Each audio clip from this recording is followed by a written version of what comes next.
expedition of discovery up those prodigious streams and their branches might redound as much to the honor and more to the interest of our government than the voyages by sea round the terraqueous globe have done for the polished nations of Europe, who authorize them. Such liberal enterprises will benefit the present season of prosperity and may be expected to succeed best during the reign of peace.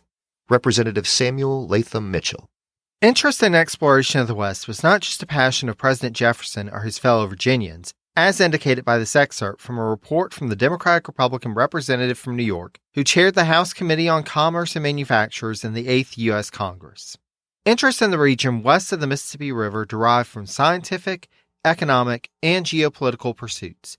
But with the Louisiana Purchase, it was clear that the Lewis and Clark expedition alone would not be sufficient to get a better understanding of those lands that were to play such pivotal roles in American history. It is from this starting point that I welcome you to the presidencies of the United States. I'm your host, Jerry Landry. Special thanks to my husband Alex for providing the intro quote for this episode. As this episode is being released on Valentine's Day 2021, I would be remiss in not expressing how thankful and fortunate I am to have a partner in life who supports me in all of my endeavors, including but not limited to this podcast. Through all the years and all the good times and bad, he's been there, and my life is so much the richer for his presence in it. Avec tout mon cœur, je t'aime, mon mari. Now, for those of you who are listening to this episode upon its release, you may notice that the numbering is a bit off. As I was working on this episode, it soon became apparent that it didn't fit exactly where we were in the Jefferson narrative. Rather, it was more about events at the end of his first term. It is my error that I didn't include this material appropriately in the narrative. However, as it is important to the continuation of our narrative, I decided to correct the error by releasing this special episode. With that said, let us continue.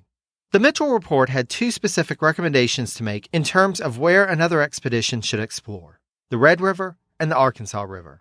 Though both of these rivers were known to be tributaries flowing into the Mississippi River, their origins were unknown, and it could possibly be that one or both would provide a viable path west to the Pacific Ocean.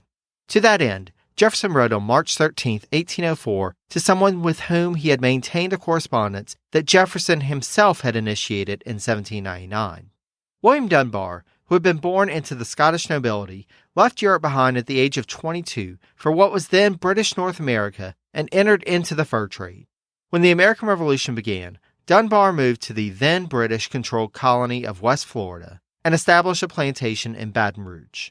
After enjoying moderate success with, quote, a factory operation specializing in making staves, the wooden slats and barrels, which were in high demand for the rum trade in the Caribbean, with the labor being carried out by enslaved individuals who Dunbar treated with a heavy hand. When Spain took back control of West Florida and imposed stricter rules on slave importation and rights than had the British, Dunbar moved in 1792 to Natchez, getting, quote, a grant of 1,000 acres for free in exchange for, quote, an oath of allegiance to Spain. As noted by historian Julie Fenster, quote, as a further inducement, laws regarding the treatment of slaves were reduced or suspended in the region. It would be this move and Dunbar's appointment as Surveyor General of the Natchez District by the Spanish government that would get Jefferson's attention. The then Vice President wrote to Dunbar in 1799 asserting that, quote, we possess little which can be relied on relating to the part of the continent you inhabit, except its mere geography. Its natural history is but little known. Accounts, too, of the Indians of those regions would be very acceptable to the curious. Any information you would be so good as to favor me with on these subjects would be thankfully received. By March 1804, Jefferson, now as president, wrote to Dunbar about a paper that Dunbar had written on the Mississippi River, as well as informing him of his intentions to have surveys done of some of the primary tributaries feeding into the Mississippi, as, quote, these several surveys will enable us to prepare a map of Louisiana, which in its contour and main waters will be perfectly correct, and will give us a skeleton to be filled up with details hereafter. Then, in almost a casual aside towards the end of the letter, the president threw in that, quote, as you live so near to the point of departure of the lowest expedition, and possess and can acquire so much better the information which may direct that to the best advantage, I've thought, if Congress should authorize the enterprise, to propose to you the unprofitable trouble of directing it. Though expressing his concerns that Congress may adjourn and leave the business to another year, Jefferson did share with Dunbar some thoughts as to what the expedition would look like. As noted by Fenster, quote, "At the time, Dunbar didn't respond to the invitation. Living at the edge of disputed territory, he was acutely aware that the Spanish were prepared to turn back interlopers, or shoot them and bring back their ears." Just over a month later, though, Jefferson wrote to Dunbar again. Congress had appropriated $3,000 to an expedition, and, quote, "As this is a very scanty provision, even for a single party, I have concluded to apply it to the most interesting part of the country, the Arkansas and Red Rivers." Though Jefferson asserted that, quote, "Time has not permitted me to await your permission," he was sure that Dunbar would accept a leadership role in this expedition, quote, "presuming on your attachment to science and attainments in it, and the dispositions to aid it." Further, Jefferson had already recruited someone else to aid in the expedition.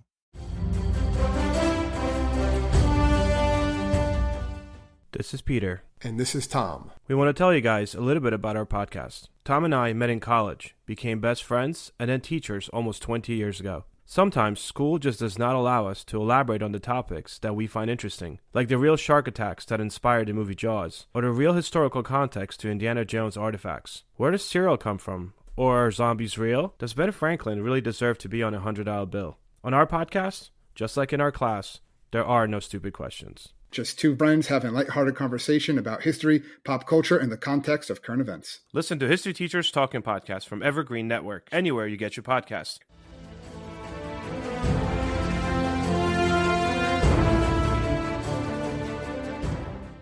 Dr. George Hunter, a chemist by trade, was described by Fenster as, quote, "a Scot who made his home in Philadelphia, who was a rare tourist for his day." The locale that he toured? You guessed it, the Trans-Appalachian West. He traveled west with a friend in 1796, journeying down the Ohio River all the way to the Mississippi River, and became, quote, "one of the very few Americans at that time to have been as far as St. Louis."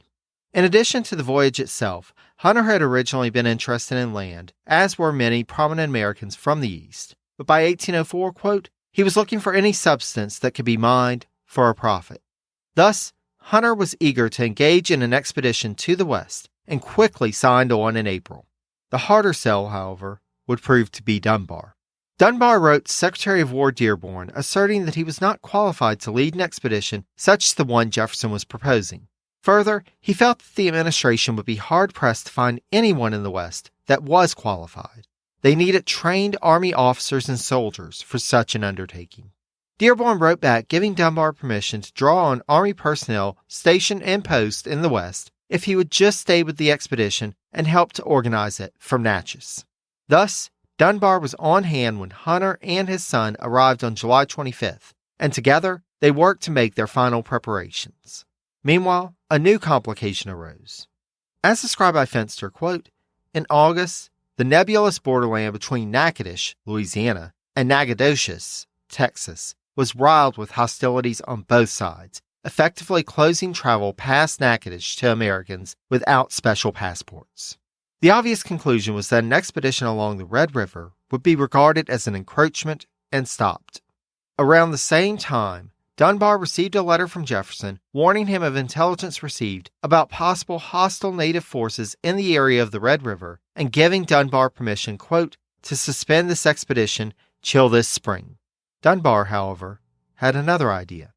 Dunbar had already expressed an interest to Jefferson in exploring the Washita River, another tributary separate from the Red River, and thus the explorer merely shifted their preparations towards that goal as the Washita was already at its most navigable state for the year. Again from Fenster, quote, "The Washita expedition remained a crucial step for Jefferson and significant for American science. That river, that boulevard, was in recently foreign territory, making any official expedition there an incident of serious intent. According to some reports, the territory there was already in peril.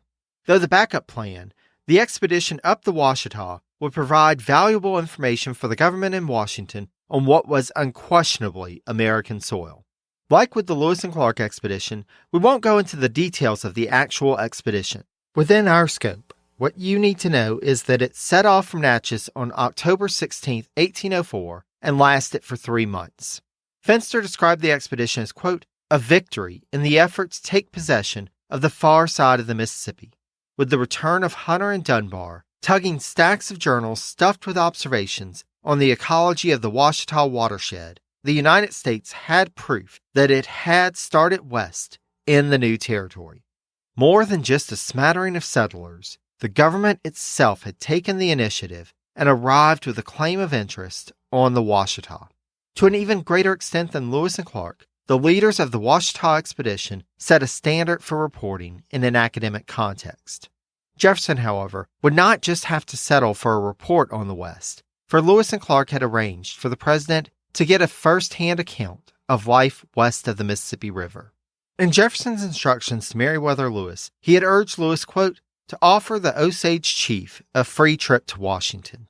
In the parlance of the time, Jefferson was to be presented to the Osage as their new great father, and the trip would allow the leader of the Osage an opportunity, quote, to meet the new father and to be impressed by the power and numbers of the Americans.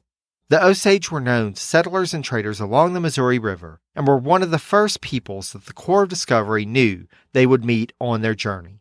Thus, Lewis, in making his arrangements for the Osage party to travel overland to Washington, D.C., also prepared a package for Jefferson which included, quote, mineral specimens, a horned lizard, a chart of the Mississippi from St. Louis to New Orleans, and a map of Upper Louisiana done by Clark and Lewis. The party set off on May 19, 1804, and by early July, they arrived in the nation's capital. As described by Fenster, quote, the Osages were the city's very first sensation, as Jefferson showed them around and showed them off. As his predecessors had done, Jefferson delivered an official address to the Osage party. Quote, the theme of Jefferson's remarks to the Osages, the Americans were coming. It is here that we will leave matters. Don't worry, there will be much more to come about the state of the West in the Jefferson administration, as well as future expeditions. Until then, I'd like to again thank my husband Alex for providing the intro quote for this episode. For sources used in this episode as well as past episodes, check out the website at presidencies.blueberry, that's BLUBRRY.com. If you have a moment at the end of this episode, please be sure to leave a rating and review wherever you're listening to this podcast from, as it greatly helps in bringing new listeners to the podcast. Special thanks to all of our patrons for your support in ensuring that this podcast remains freely available to everyone.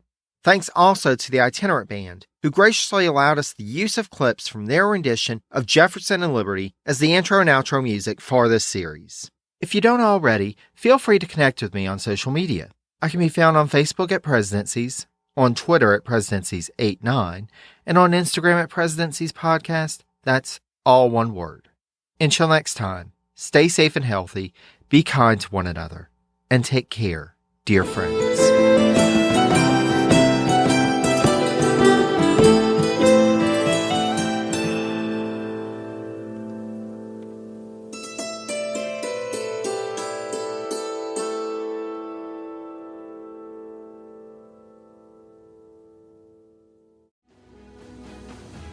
I'm Ken Harbaugh, host of the new Medal of Honor podcast from Evergreen Podcasts, brought to you in partnership with the National Medal of Honor Museum. In each 3-minute episode, we'll learn about a different service member who distinguished him or herself through an act of valor. We'll include stories from the Civil War to Iraq and Afghanistan, and from all branches of the military. We'll talk about service members who were overlooked for the medal at first due to their race or religion, and about those who were celebrated at the time. We'll hear stories of soldiers like Audie Murphy, future Hollywood star who mounted a burning tank to hold off German infantry in World War II. And people like Dr. Mary Edwards Walker, a Civil War Army doctor and the only woman to receive the Medal of Honor so far. Learn about these heroes and more wherever you get your podcasts.